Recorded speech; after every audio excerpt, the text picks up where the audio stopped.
வாங்க வணக்கம். இன்றைக்கி என்னென்னா இஞ்சி வச்சு நம்ம ஊறுகாய் செய்ய போகிறோம்.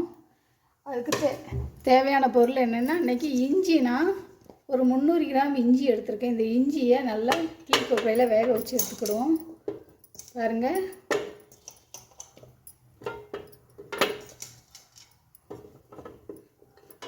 இதுக்கு ஒரு 100 கிராம் பூண்டு.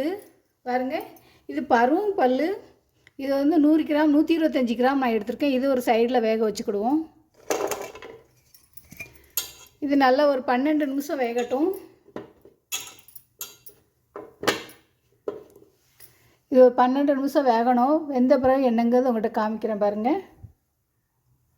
இப்போ இதை நல்லா மூடி போட்டு 12 நிமிஷம் வேக வச்சுக்கிடுவோம். வேக வச்சுட்டு என்னங்க சொல்லுவோம். இப்போ என்னென்னா ஒரு 50 கிராம் புளி எடுத்திருக்கேன் பாருங்கள். நல்லா கோரை எதுவும் இல்லாமல் நீக்கிடணும். 50 கிராம் எடுத்துருக்கேன்னா. இப்போ இதை வெந்நியை நல்லா கொதிக்க வச்சுருக்கேன். இந்த வெந்நியை ஊற்றி இதாக ஆற வச்சுருவோம். பாருங்கள்,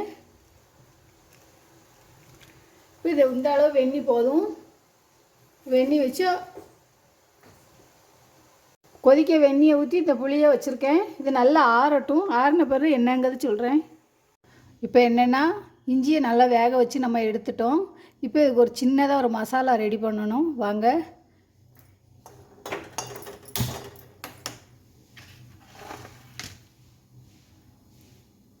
இப்போ 1 டீஸ்பூன் மல்லி போட்டுக்கிடுவோம், வரமல்லி. அதே 1 டீஸ்பூன் கடுகு. இப்போ 1/2 டீஸ்பூன் வெந்தயம் போட்டுக்கிடுவோம். பாருங்கள், இப்போ இதை நல்லா பொன்னேரமாக செவக்க வறுத்துக்கிடுவோம். பாருங்கள், இது நல்லா சட சடன்னு பொரியுது பாருங்கள்.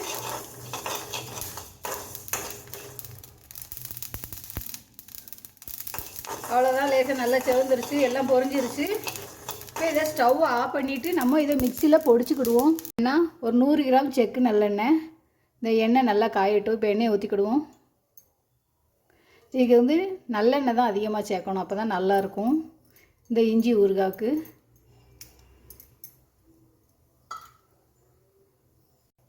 இப்போ எண்ணெய் நல்லா காஞ்சி வருது பாருங்கள். இப்போ இதில் 1 டீஸ்பூன் கடுகு போட்டுக்கிடுவோம்.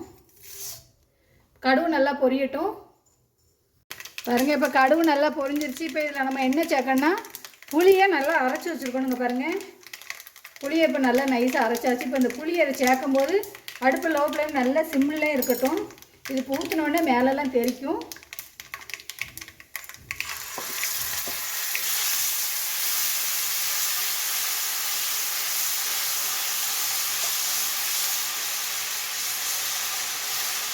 பாருங்கள், இதில் ஒரு 5 நிமிஷம் நல்லா மெதுவாக லோ ஃப்ளேமில் ஒரு 2 நிமிஷம். நம்ம இதில் என்ன சேர்க்கணும்னா, மஞ்சள் பொடி 1 டீஸ்பூன் மஞ்சள் பொடி போட்டுக்கிடுவோம். யாருக்குன்னா இஞ்சி நல்லா காரமாக இருக்கும், அதனால் நான் காரத்துக்காக 1 டீஸ்பூன் தான் போட்டுருக்கேன். உங்களுக்கு காரம் அதிகமாக தேவைன்னா நீங்கள் காரம் நிறைய சேர்த்துக்கோங்க. நான் வந்து கம்மியாக தான் சேர்ப்போம், ஏன்னா இஞ்சியில் காரம் இருக்கும். அதனால் நீங்கள் கொஞ்சம் காரத்தை ஏற்றி போட்டுக்கோங்க. அடுப்பை மட்டும் நம்மள சிம்மில் போட்டுக்கோங்க. உங்களுக்கு காரம் தேவைன்னா காரத்தை ஏற்றி போட்டுக்கோங்க. நான் காரம் கம்மியாக தான் சேர்ப்பேன். அடுத்து 1 டீஸ்பூன் காயப்பொடி. பாருங்கள், இப்போ நம்ம இதில் என்ன சேர்க்கணும்னா, பூண்டை வந்து நான் தனியாக தான் வச்சுருக்கேன். பூண்டை வந்து ஒன்றுமே சேர்த்து நல்லா வெந்துருச்சு. இப்போ இதெல்லாம் ஒன்றா போட்டு நல்லா ஒரு கிண்டணும், பச்சை வாசனை போகிறது வரைக்கும் இஞ்சியை.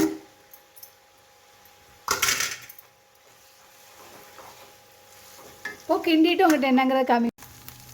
இப்போ பொடிச்சு வச்ச பொடியை அதில் போட்டுக்கிடும். பாருங்கள், எண்ணெய் நல்லா பிரிஞ்சு வருது பாருங்கள். எண்ணெய் நல்லா பிரிஞ்சு வரவும் இந்த பொடி அதோட சேர்த்து நல்லா ஒன்றா மிக்ஸ் பண்ணிக்கிடுவோம். மிக்ஸ் பண்ணிவிட்டு நம்ம உப்பு தேவைக்கு போட்டுக்கிடுவோம். பாருங்கள், 1 டீஸ்பூன் உப்பு போட்டுக்கிடுவேன். இப்போ அடுத்து கடைசி என்ன போடணும்னா, வெல்லம் போடணும். இது நல்லா பரட்டி கிண்டிக்கிடுவோம். இப்போ இதுக்கு கொஞ்சம் உப்பு மட்டும் பத்தாது, கொஞ்சம் உப்பு மட்டும் போடணும் நம்ம. பாருங்கள், உப்பு பத்தலை. அடுத்து என்னென்னா, நான் இன்றைக்கி இதுக்கு கொஞ்சம் வெல்லம் போடுதேன். பாருங்கள், இதில் உப்பு, இனிப்பு, காரம் எல்லாமே கலந்துருக்கும். இது அவ்வளோ ஒரு டேஸ்ட்டாக இருக்கும் பாருங்கள். இப்போ இது நல்லா கரைஞ்சிரும். பாருங்கள், எண்ணெய் அதுலேருந்து பிரிஞ்சு வருது பாருங்கள், நல்லா தெரியுதா? எண்ணெய் எல்லாம் நல்லா பிரிஞ்சு வருது. இது இன்னும் ஒரு 5 நிமிஷம் லோ ஃப்ளேமில் இப்படி அடுப்பு சிம்மிலாகவே இருக்கட்டும். இது அவ்வளோ ஒரு டேஸ்ட்டாக இருக்கும். பாருங்கள், இப்போ இஞ்சி ஊறுகாய் ரெடி ஆகிக்கிட்டே இருக்குது. இப்போ எண்ணெய் பூரா நல்லா பிரிஞ்சு வந்துருச்சு பாருங்கள். இது இவ்வளோ ஒரு அருமையாக இருக்கும். இப்போ இதுக்கு கருவேப்பிலை மட்டும்தான் நம்ம போடணும், வேறு எதுவும் வேண்டாம். மல்லியில் கூட வேண்டாம், மல்லியில் கூட ஒரு மாதிரி ஆயிரும். இது எத்தனை நாள் இருந்தாலும் கெட்டு போகாது. இட்லி, தோசை, பூரி, சப்பாத்தி எல்லாத்தோடையுமே இது சாப்பிடலாம். சாப்பிட ஒரு அருமையாக இருக்கும். பாருங்கள், இது நான் எப்படி செய்யணுங்கிறதும் சொல்லியிருக்கேன். நீங்கள் இதை செஞ்சு பாருங்கள். செஞ்சு பார்த்துட்டு கமெண்டில் சொல்லுங்கள். பாருங்கள், இப்போ இதை கொஞ்சோண்டு சாதத்தில் போட்டு பிசைஞ்சு காமிக்கிறேன் பாருங்கள் எப்படின்னு. இந்த பூண்டெல்லாம் அப்படியே அவ்வளோ அழகாக வெந்துருச்சு. நல்லா நல்லெண்ணெயில் மொறுமொறுன்னு வெந்துருச்சு. இது அப்படியே சாதத்தில் போட்டு பிசைஞ்சு அப்படியே சாப்பிட்டோன்னு வைங்க.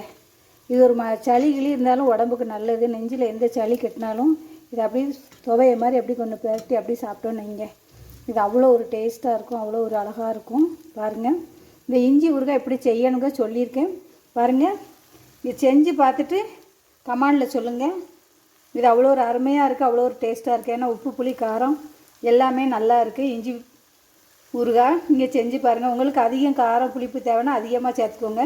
நான் கொஞ்சம் பரவாயில்லாமல் தான் சேர்த்துருக்கேன். இது தயிர் சாதம், தக்காளி சாதம், அப்புறம் சப்பாத்தி, பூரி எல்லாத்தோடையும் சாப்பிடலாம். பாருங்கள், தயிர் சாதத்துக்கு ரொம்ப அருமையாக இருக்கும். ஃபஸ்ட்டு நம்ம சேனலை சப்ஸ்கிரைப் பண்ணாதவங்க சப்ஸ்கிரைப் பண்ணுங்கள், லைக் பண்ணுங்கள், ஷேர் பண்ணுங்கள், எல்லாருக்கும் ஷேர் பண்ணுங்கள். கருவேப்பிலை மட்டும் போட்டுக்கிடும், அவ்வளோதாங்க. ரெடி ஆயிடுச்சுங்க. வாங்க, வணக்கம். இன்றைக்கி என்னென்னா இஞ்சி வச்சு நம்ம ஊறுகாய் செய்ய போகிறோம். அதுக்கு தேவையான பொருள் என்னென்னா, இன்றைக்கி இஞ்சினா ஒரு 300 கிராம் இஞ்சி எடுத்திருக்கேன். இந்த இஞ்சியை நல்லா கீழ்கொப்பையில் வேக வச்சு எடுத்துக்கிடுவோம். பாருங்கள்,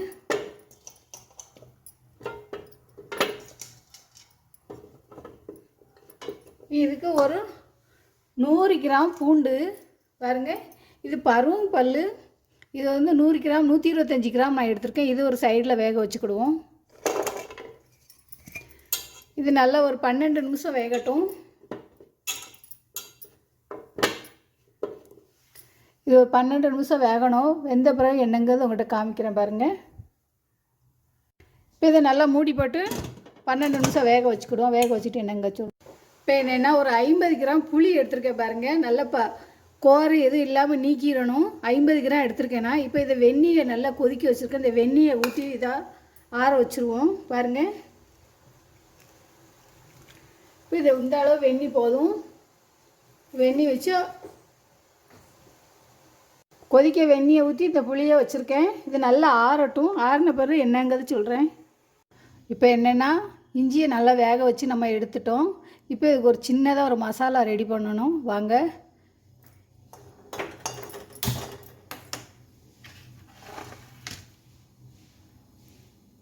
இப்போ 1 டீஸ்பூன் மல்லி போட்டுக்கிடுவோம், வரமல்லி. அதே 1 டீஸ்பூன் கடுகு. இப்போ 1/2 டீஸ்பூன் வெந்தயம் போட்டுக்கிடுவோம். பாருங்கள், இப்போ இதை நல்லா பொன்னேரமாக செவக்க வறுத்துக்கிடுவோம். பாருங்கள், இது நல்லா சட சடன்னு பொரியுது பாருங்கள்.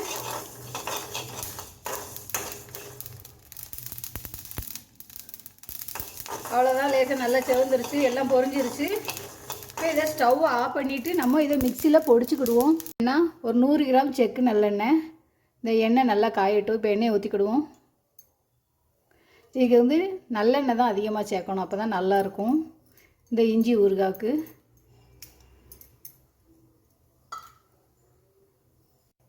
இப்போ எண்ணெய் நல்லா காஞ்சி வருது பாருங்கள்.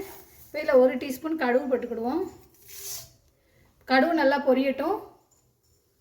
பாருங்கள், இப்போ கடுகு நல்லா பொரிஞ்சிருச்சு. இப்போ இதில் நம்ம என்ன சேர்க்கணும்னா, புளியை நல்லா அரைச்சி வச்சுருக்கணுங்க. பாருங்கள், புளியை இப்போ நல்லா நைஸாக அரைச்சாச்சு. இப்போ இந்த புளியை அதை சேர்க்கும்போது அடுப்பு லோ ஃப்ளேம் நல்லா சிம்மில் இருக்கட்டும். இது ஊற்றினோடனே மேலெல்லாம் தெரிக்கும்.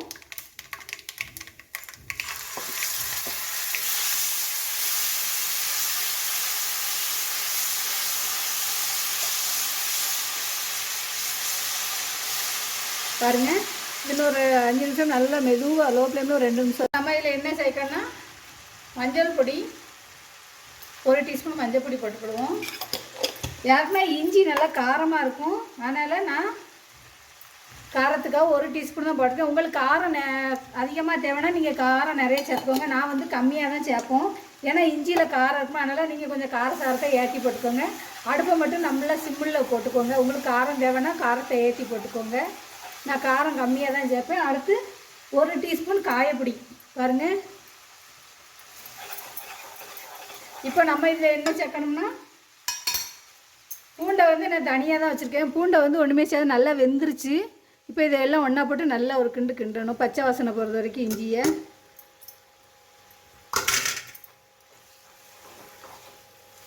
இப்போ கிண்டிட்டு உங்கள்கிட்ட என்னங்கிறத காமி. இப்போ பொடிச்சு வச்ச பொடியை அதில் போட்டுக்கூடும் பாருங்கள். எண்ணெய் நல்லா பிரிஞ்சு வருது பாருங்கள். எண்ணெய் நல்லா பிரிஞ்சு வரவும் இந்த பொடி அதோடு சேர்த்து நல்லா ஒன்றா மிக்ஸ் பண்ணிக்கிடுவோம். மிக்ஸ் பண்ணிவிட்டு நம்ம உப்பு தேவைக்கு போட்டுக்கிடுவோம் பாருங்கள். 1 டீஸ்பூன் உப்பு போட்டுக்கிடுவேன். இப்போ அடுத்து கடைசி என்ன போடணும்னா வெல்லம் போடணும். இது நல்லா பரட்டி கிண்டிக்கிடுவோம். இப்போ இதுக்கு கொஞ்சம் உப்பு மட்டும் பத்தாது, கொஞ்சம் உப்பு மட்டும் போடணும் நம்ம பாருங்கள். உப்பு பத்தலை. அடுத்து என்னென்னா நான் இன்றைக்கி இதுக்கு கொஞ்சம் வெல்லம் போடுதேன் பாருங்கள். இதில் உப்பு, இனிப்பு, காரம் எல்லாமே கலந்துருக்கும்.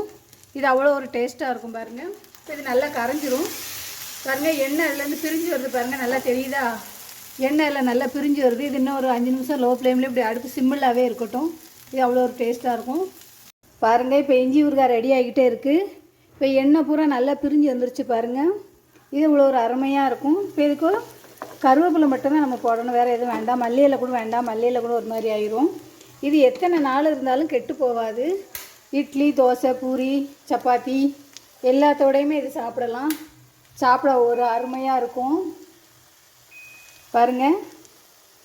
இது நான் எப்படி செய்யணுங்கிறதும் சொல்லியிருக்கேன். நீங்கள் இதை செஞ்சு பாருங்கள். செஞ்சு பார்த்துட்டு கமெண்டில் சொல்லுங்கள் பாருங்கள். இப்போ இதை கொஞ்சோண்டு சாதத்தில் போட்டு பிசைஞ்சு காமிக்கிறேன் பாருங்கள் எப்படின்னு. இந்த பூண்டெல்லாம் அப்படியே அவ்வளோ அழகாக வெந்துருச்சு. நல்லா நல்லெண்ணெயில் மொறுமொறுன்னு வெந்துருச்சு. இது அப்படியே சாதத்தில் போட்டு பிசைஞ்சு அப்படியே சாப்பிட்டோன்னு வைங்க. இது ஒரு சளி கிளி இருந்தாலும் உடம்புக்கு நல்லது. நெஞ்சில் எந்த சளி கட்டினாலும் இது அப்படியே துவைய மாதிரி அப்படி கொஞ்சம் பிரட்டி அப்படியே சாப்பிட்டோன்னு வைங்க. இது அவ்வளோ ஒரு டேஸ்ட்டாக இருக்கும், அவ்வளோ ஒரு அழகாக இருக்கும் பாருங்கள். இந்த இஞ்சி ஊறுகாய் எப்படி செய்யணுங்க சொல்லியிருக்கேன் பாருங்கள். இது செஞ்சு பார்த்துட்டு கமெண்டில் சொல்லுங்கள். இது அவ்வளோ ஒரு அருமையாக இருக்குது, அவ்வளோ ஒரு டேஸ்ட்டாக இருக்குது. ஏன்னா உப்பு, புளி, காரம் எல்லாமே நல்லா இருக்குது. இஞ்சி ஊறுகாய் நீங்கள் செஞ்சு பாருங்கள். உங்களுக்கு அதிகம் காரம் புளிப்பு தேவைன்னா அதிகமாக சேர்த்துக்கோங்க. நான் கொஞ்சம் பரவாயில்லாமல் தான் சேர்த்துருக்கேன். இது தயிர் சாதம், தக்காளி சாதம், அப்புறம் சப்பாத்தி, பூரி எல்லாத்தோடையும் சாப்பிடலாம் பாருங்கள். தயிர் சாதத்துக்கு ரொம்ப அருமையாக இருக்கும். ஃபஸ்ட்டு நம்ம சேனலை சப்ஸ்கிரைப் பண்ணாதவங்க சப்ஸ்கிரைப் பண்ணுங்கள், லைக் பண்ணுங்கள், ஷேர் பண்ணுங்கள், எல்லாருக்கும் ஷேர் பண்ணுங்கள். கருவேப்பிலை மட்டும் போட்டுக்கிடும், அவ்வளோதாங்க. ரெடி ஆயிடுச்சுங்க.